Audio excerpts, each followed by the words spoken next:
Okay, so I want to discuss why I no longer identify as an empath. Basically, there's a lot of hostility around the term empath, which I believe is just bullying and scapegoating for the most part. Because basically, there are multiple types of intelligence. There is social intelligence, practical intelligence, creative intelligence, logical intelligence, and intuitive intelligence. And when people are talking about being an empath, I believe they are really talking about having a higher than average intuitive intelligence. Yet, when people who have these higher than average intelligences from these other intelligences, when they use terms, it's not this sort of problem where you're accusing them of being, wanting to be special or arrogant or narcissist and that type of thing. For example, you can look at something like a higher than average logical intelligence. They will identify as geeks or nerds, are smart, are brainy, or intellectuals, or even as geniuses. So, why is that not a problem, but it's a problem when someone identifies as an empath, right? Because, yes, everyone has empathy, but it's like intellect. Everyone has intellect, but a person with higher than average intellect is an intellectual.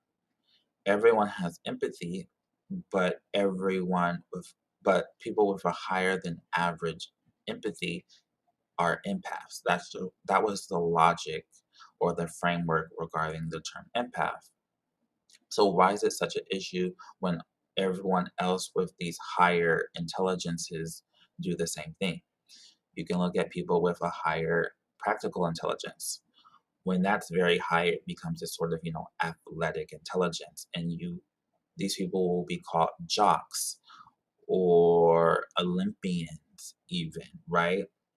These almost sort of prestigious titles that people kind of wield as, a pedestal or a crown or a social status. You can look at people with a higher than average creative intelligence, right? They will be called creatives or artists or savants.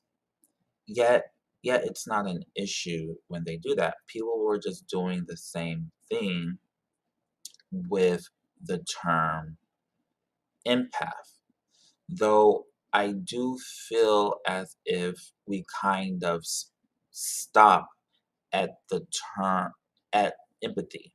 What I mean is that this more sensitive empathic response is just a component of a higher than average intuition.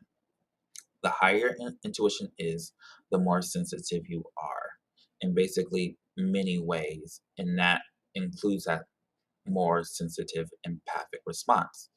It's kind of similar to how semantic intelligence is just one component of logical intelligence. That's that ability to memorize those sort of facts and factoids, right? You kind of see that in spelling bees. But that is just one component of logical intelligence. There are many components that kind of work together to make logical intelligence.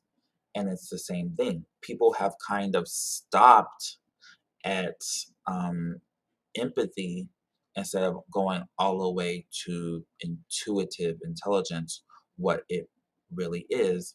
And I guess that could be in part of being that empathy is sort of, has this sort of buzz around it, right? This popularity, this demand, and this sort of good reputation. Okay. So why not shift to a more accurate term, a more sensible term to avoid that sort of mischaracterization and these other sort of false associations and stereotypes around the term empath? as that's another issue, a lot of people gravitate towards the term empath when many of these people actually don't have a higher than average intuitive intelligence, which kind of sends a lot of mixed signals.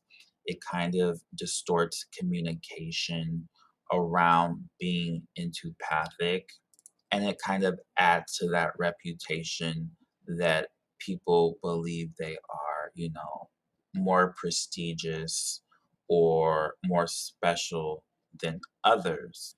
It also kind of creates this romanticization of being into pathic, right? It almost has this sort of heroic or angelic association to it, when empathy when empathic ability is just sort of neutral. The same way you can sense people's emotions or feelings or moods to sort of, care for them, you can use that in a predatory or exploitive approach. That means that you will more readily sense that someone is vulnerable, right? And then you can sort of prey on that person or exploit them. But sort of a lot of the people who gravitate towards that term kind of push that more, heroic, angelic, or sort of savior angle. And that also sort of omits sort of the downsides of being empathic, right?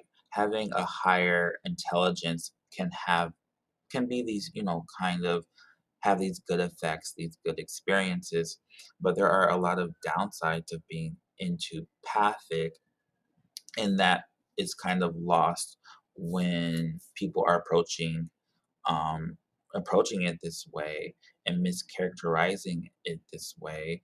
And when people who aren't actually empathic are basically identifying as empathic, because a lot of them are not actually experiencing those sort of downsides and difficulties and challenges when it comes to being um, empathic, right? Everyone does have empathy, and some of these people are taking that to mean that they are empath, or some people are just completely mischaracterizing it, saying like something like, yeah, something they saw made them sad, which is not even being that doesn't really have anything to do with being empathic. Basically, have you ever been with a group of friends and someone is making a joke, and that joke is making you get a sense that that joke is making someone uncomfortable? Everyone can do that because, again, everyone has this sort of empathic response and intuition. But someone who's more empathic will sense that earlier, or sense it more readily, or sense it more deeply. Okay. Okay. All intelligences are basically powers, but no, it's not like this, unique superpower. Being empathic is basically being able to sense spaces, right? Sense auras. Everything has an aura, and right, everything has a space, and empathic people can sort of though sense of space, right? An empathic person can walk into the room, and they're walking into the aura of that room. They're walking into the space of that room, and they can sense sort of not just spaces more readily, but sort of potentials as well. They can kind of sense what potentially shifted that aura into that state, and they can sense potentially what can shift that space or aura into a more harmonious state, right? Intuition just sort of enables this faster processing of patterns and potentials and sort of subtle energy and forces, which enables us to sense auras and spaces. It's almost like an orientation.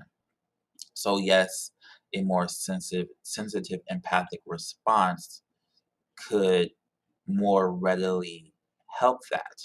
But even if, like, say, Gaians are not in a room, you can walk into your garden and you can sense, uh, what flowers need some extra attention or an issue, or you may foresee another issue. That's why intuition is sort of associated with predictions and premonitions.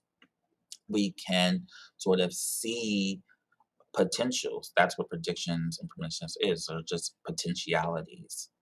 And that's why there could be some challenges with being entupathic, because you almost feel compelled to sort of reharmonize these spaces, these auras, the auras of a city, the auras of a room, or just individual auras of a person or a plant or an animal. So that's why I'm more comfortable with shifting to the terms, intuitive or intupath or intupathic, because I just feel like that's a more accurate and sensible term. Or another possibility is space or spacey, because then we could sort of um, s- conceptualize these intelligence as like the different elements, right? Creative intelligence is water, social intelligence is fire, okay? Logical intelligence is air, practical intelligence is earth, and intuitive intelligence is space.